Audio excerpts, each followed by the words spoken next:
Welcome back to biological sensors reacting violently. A beast of unknown power lurks in these depths. A large Pikmin group would be reassuring.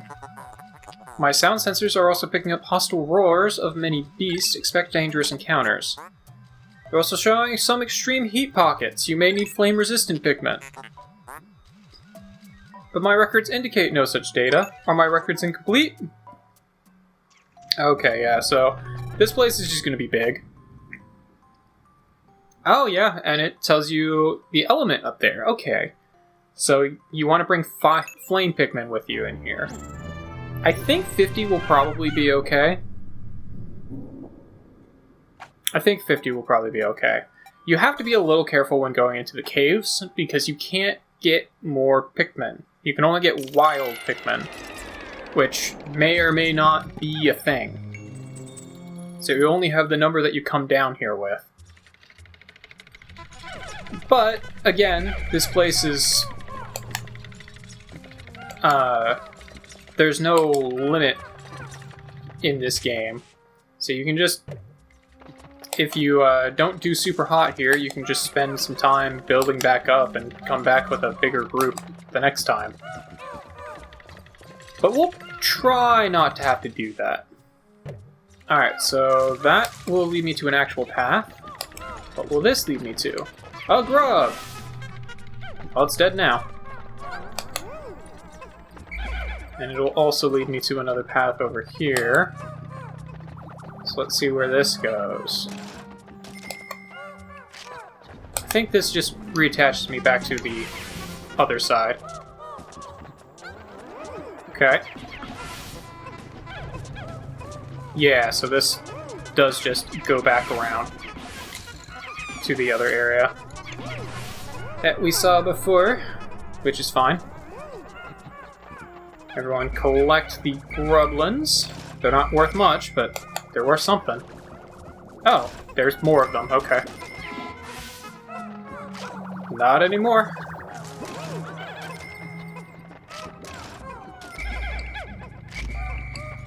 Well, at this point, I might as well just grab these guys back. Yeah, they're each worth like $1. Alright.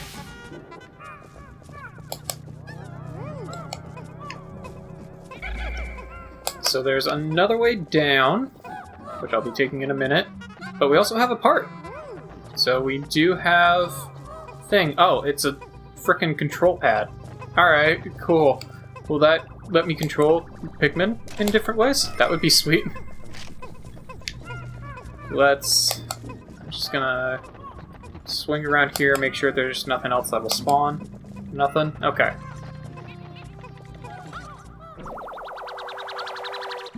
Whee! What do we got? A really dirty control pad. Stone of Glory. Alright, I'll take it. Well, let's keep going down then. We do have a couple of spicy sprays if we need them. Hopefully we won't need them, but we do have them.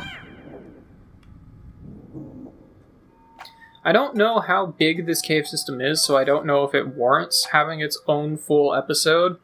But really, unfortunately, some of these episodes are just going to be long, and some of them are going to be a little short. It really just depends on how big the cave systems are. I think this one is probably going to be fine to be doing as its own thing. Okay, we've got an egg, which gets us nectar. Now, if I recall correctly, I think some of the eggs are actually, like, traps and mimics. Okay, we can go straight down if we want to. And we've got nothing over here. Alright.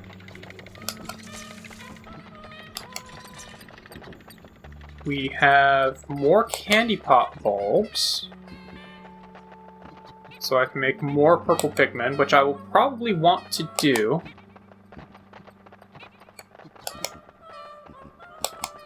Actually, I will need to do that, because I have to have I have to be able to do 200 weight in order to progress any further in this area.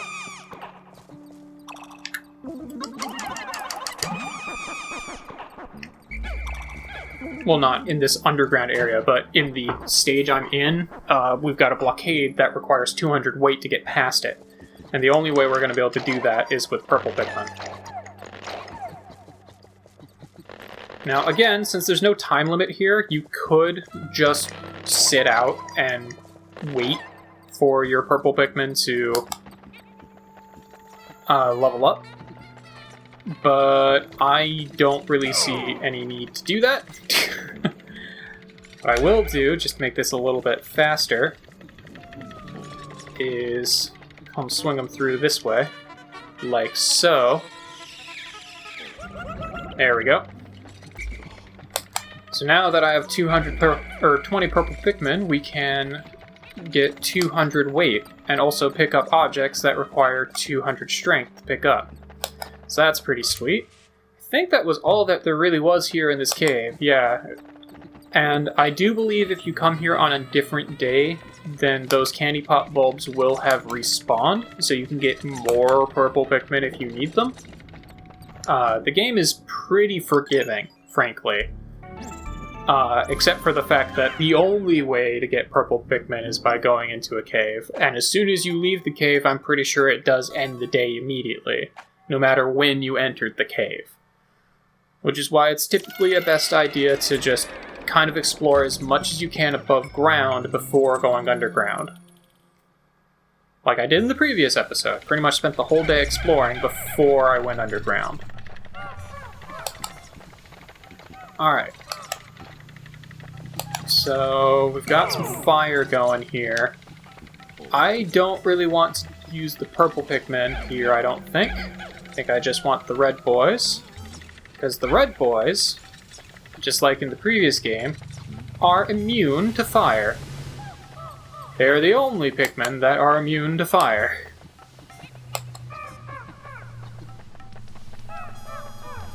Oh, what is in here? It looks like there might be a new part in there? There's something in there. Oh, did they break the fire? I think they broke the fire. Oh yeah, it looks like that's a Mahjong tile or something? Is there anything else in there? No? Okay.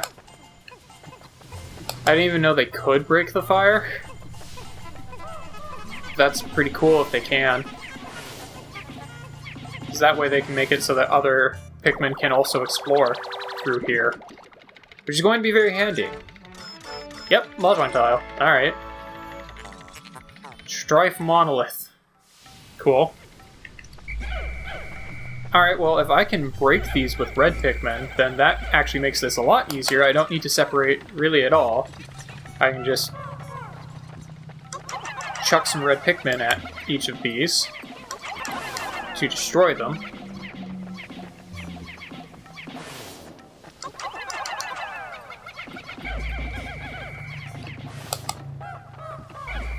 And then continue on my merry way.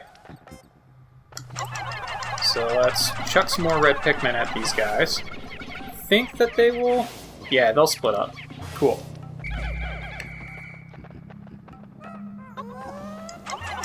Oh yeah, and this was kind of necessary to do if you wanted to take your purple guys with you even further down. Okay, so we've got a floppy disk, it looks like.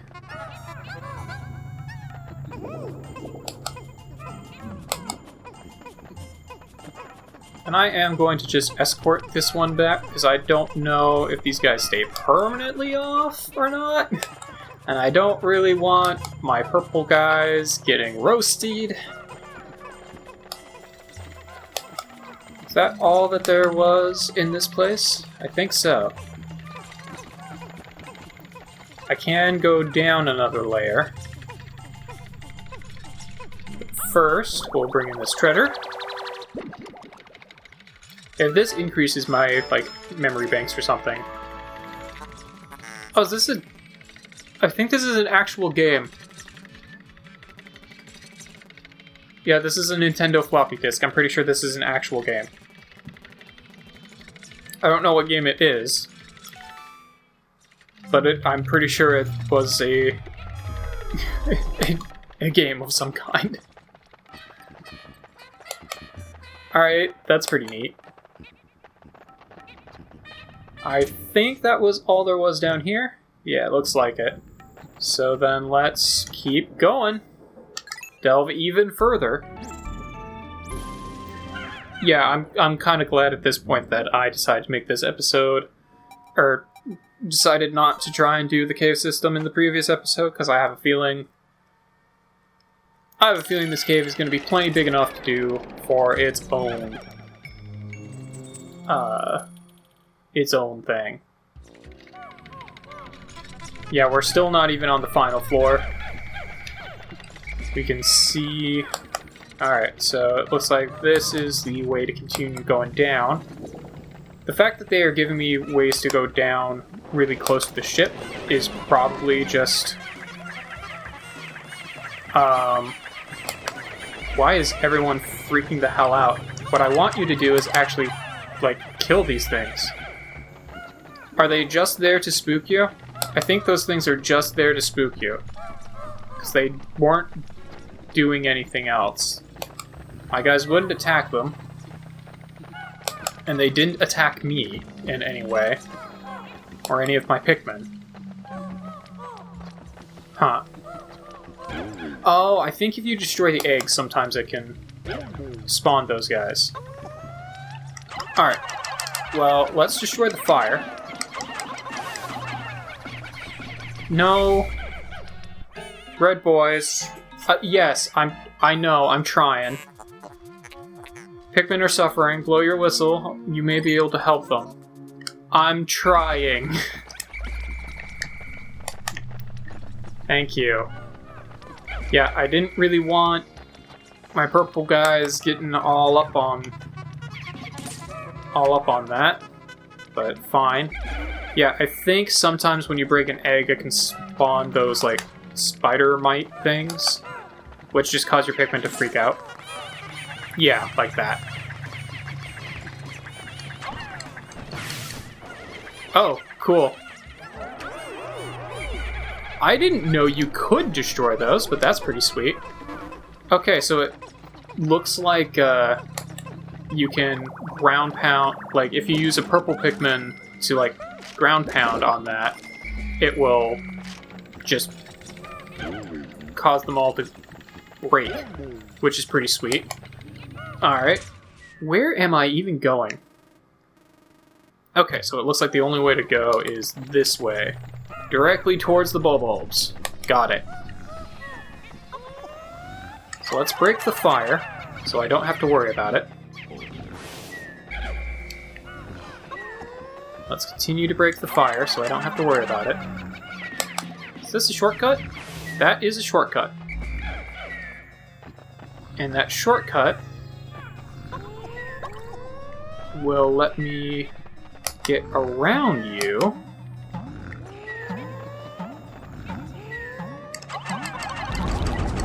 Well, let's just take out this guy's butt. There we go. And we've got a whole bunch of things to see here, which is pretty sweet. And we can also get more purple Pikmin, which I will go ahead and do, because they are very useful to have. Oh, and I do have more nectar for them as well, so that's probably why they gave me nectar down here. Can I pluck them? Oh, there was only one more before it got me in the cutscene. Alright, we got a single playing card, the Luck Wafer.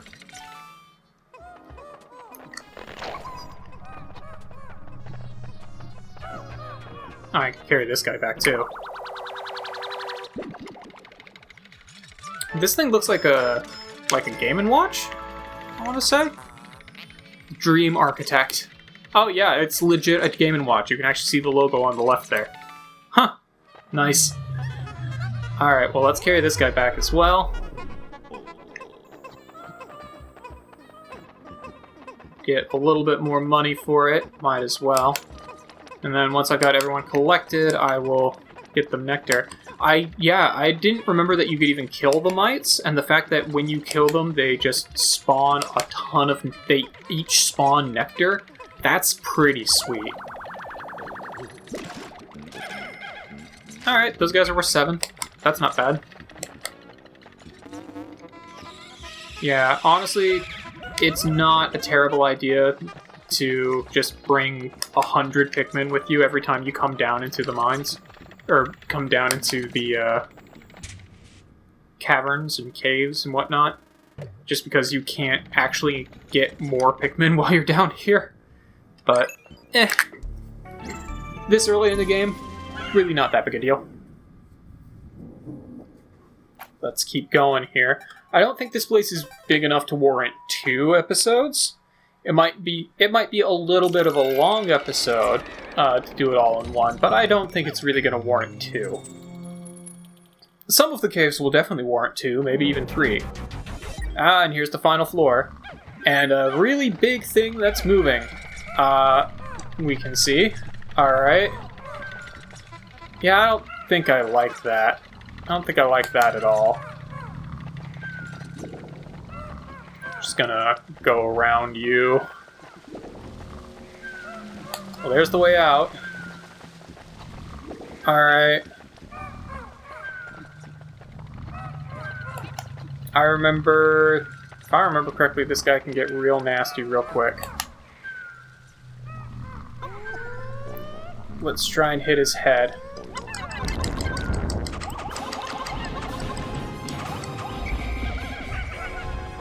Alright, I want to grab everyone, because he's going to roll. Everyone who did not get grabbed died. Great. What's up, buddy?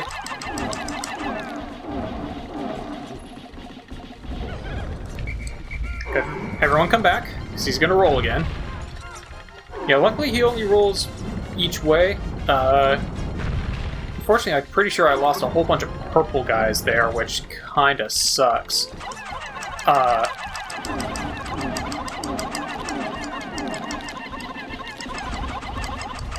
He's really close to dying. Just kill him. Yeah! Got him. Alright, cool. Tester love? How bizarre. This device is emitting backlight. It must have been ingested by that creature. What an absolutely repulsive life form. On our return to Hokate cannot come soon enough. Yeah, I think I lost a number of purple guys there, unfortunately. Alright. You guys all carried back. Yeah, I lost 12 Pikmin down here. That's unfortunate. Well, as long as I still have enough to... Honestly, I probably shouldn't have used any of my purple dudes in that fight. Because if I don't have enough weight to do 200, I'm going to have to come back in these caves and make more purples in order to progress any further in this stage, which will suck.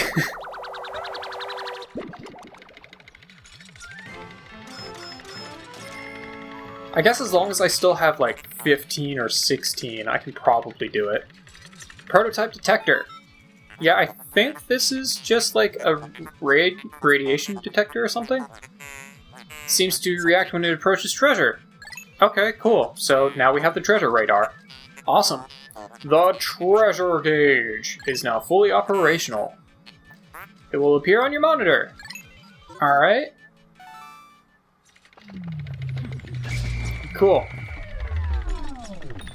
Oh, yep, and now I have the treasure gauge on me, which is telling me right now that there is no treasure anywhere to be seen. I think that also makes it so that treasure will appear on my thing. Oh, okay, so I have 13 purple Pikmin, so if I bring 70 red with me, I can still do this. Okay, cool. So it is still doable. It is not as nice as having 25. Yeah, I'm pretty sure all 12 that I lost here were all purple, which is about the worst that can happen, but whatever.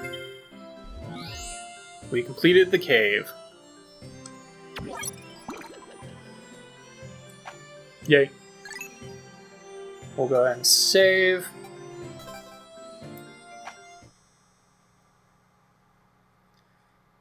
And this will be a good test, because I'm pretty sure it will force me to end the day as soon as I leave the cave. To be fair, my day was about to end anyway, but... 20% of debt recovered! Oh no, it won't force me to end the day. Okay, so it only does that the first time. Interesting. Well, that's neat. I need to end the day regardless. Because there's not really anything else I can do here. But that's neat.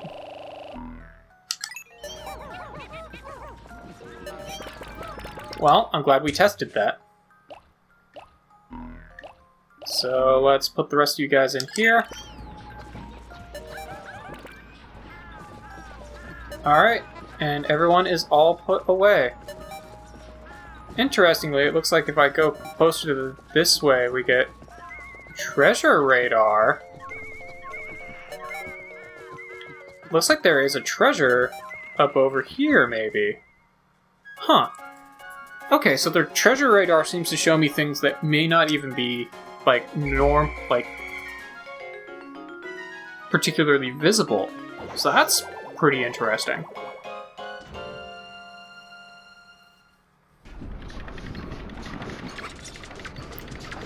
I miss our old ship. Wow, they are really just coming for my ship there.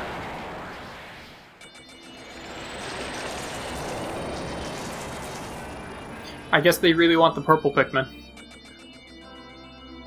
Well, considering they have, 10 times the weight and also 10 times the strength, I'm assuming that eating one of those is worth 10 times as much as eating, the other Pikmin, so... Yeah, lost a few, unfortunately. How's the progress? Remember, you never get anything done if you sit back and watch from afar. Be sure to hold R occasionally for a close-up view of the action. Sure.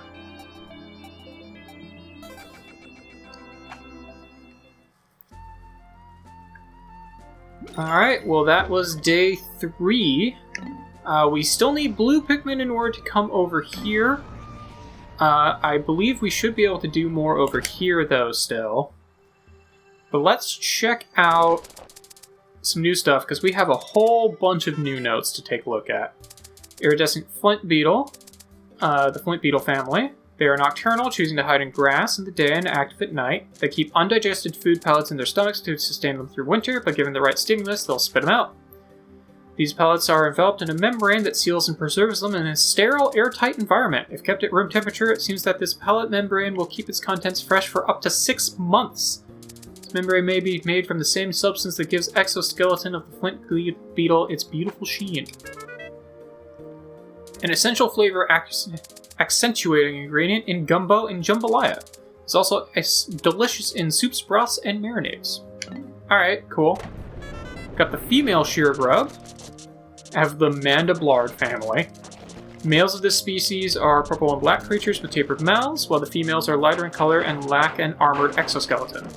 As with most Mandiblards, these creatures have regressed to the point where they have lost both legs and wings. They can be seen crawling around on the ground and are believed to feed on vegetable extracts from congealed fluids of expired Pikmin. Ugh. Oh. For an unforgettable quiche, slice these creatures up and mix with 4 eggs, 2 vine-ripened tomatoes, diced zucchini, and generous handfuls of feta and Swiss. Bake until crusty and golden. This beast is most flavorful if caught and cooked just after laying its eggs.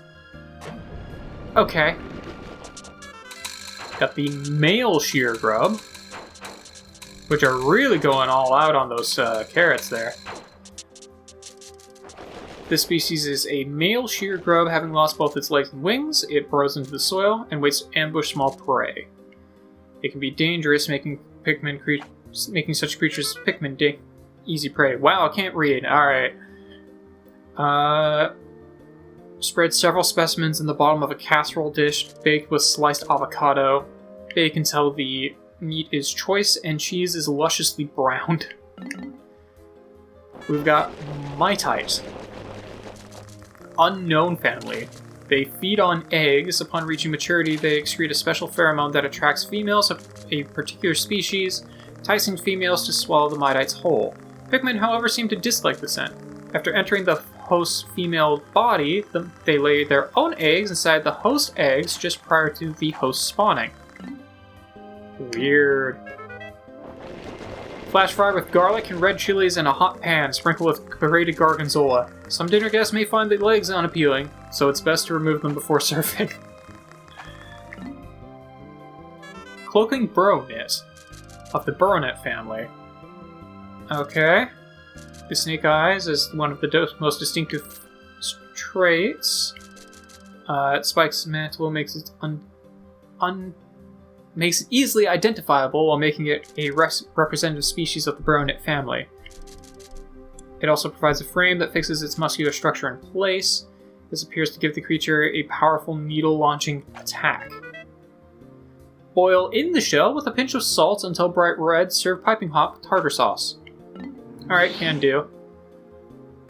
The creeping chrysanthemum of the chrysanthemum family. Like Pikmin, the creeping chrysanthemum is a member of a group of creatures with ambulatory root structures. This creature is known to mimic because it is actually a form of plant, this label is not entirely accurate. For unknown reasons, the creeping chrysanthemum's mimicry does not fool Pikmin, perhaps because they share similar heritage. It relies on preying upon other creatures to provide sustenance. It has no need for leaves for photosynthesis. Generally speaking, the role of plants within an ecosystem is a producer species, and thus plants are generally found at the bottom of the food pyramid. But this strange plant is in the line between producer species and consumer plants is blurred. When thinly sliced, the sizable bulb makes a sumptuous pizza topping. Fair enough. Honeywisp, we're almost through the enemies here. It floats effortlessly on the wind. Upon death, its physical structure instantly collapses, and it is particularly elusive and difficult to catch. No sample specimens have been acquired as of yet. If we could simply recover a live sample, research on the species would proceed more smoothly. Although the eggs are small, the yolk has a distinctive, bold, and tangy flavor. Try tossing in a few in a pan along with your choice of meat and fresh vegetables to cook up a country scramble. Glowcap. Alright. It's a luminescent mushroom. It's a luminescent mushroom. Raptures fresh or sauteed, this illuminating fungus will be hot on the galaxy's trendiest restaurants. Literally a dandelion. Literally a dandelion. Young leaves are only suitable in garden salads. Use the flower to add a color to your dishes. Margaret, which is part of the chrysanthemum family. So this one is the chrysanthemums that don't eat you. Much more flavorful when incorporated into having a lasagna. Horsetail, again, just literally a plant. I don't actually know why it's on here.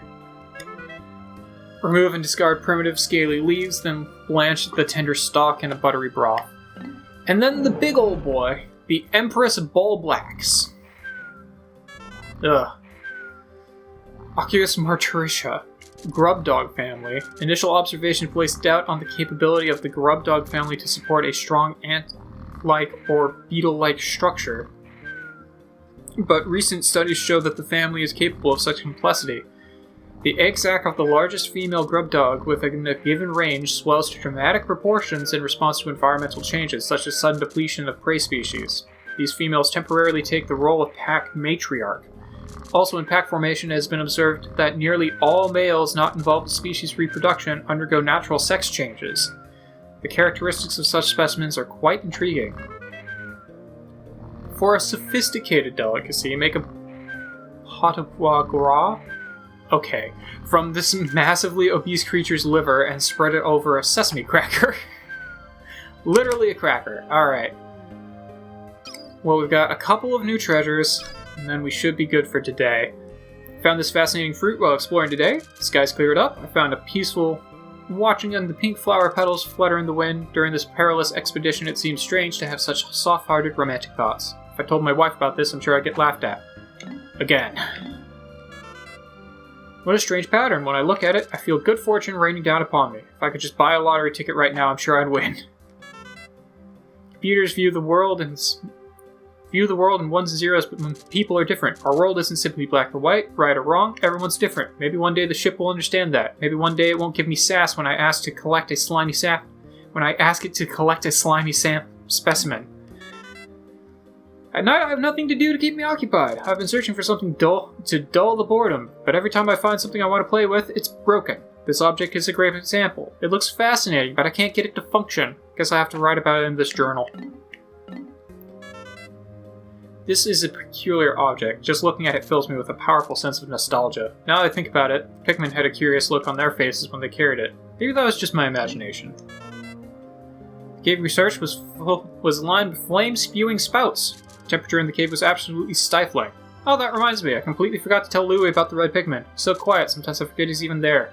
This item I salvaged from the cave seems to like some kind of storage device, but I have no way to play back its contents. And finally, today we searched an underground lair swarming with carnivorous bugs. The name Hole of Beast immediately came to mind. The convenient contraption I found has become an invaluable treasure-seeking tool. When it approaches a piece of treasure, the gadget beeps, the needle moves to the right. When all the treasure in an area has been collected, the device powers down. When we left Hawkwotate, I thought I'd never be able to pay off the company's debt. But thanks to this gadget, I'm feeling optimistic about the upcoming of this daring mission. Alright. We good. We went through it all. So tomorrow, we will go back to the Awakening Wood and continue seeing what else we can find. So I will see you guys then.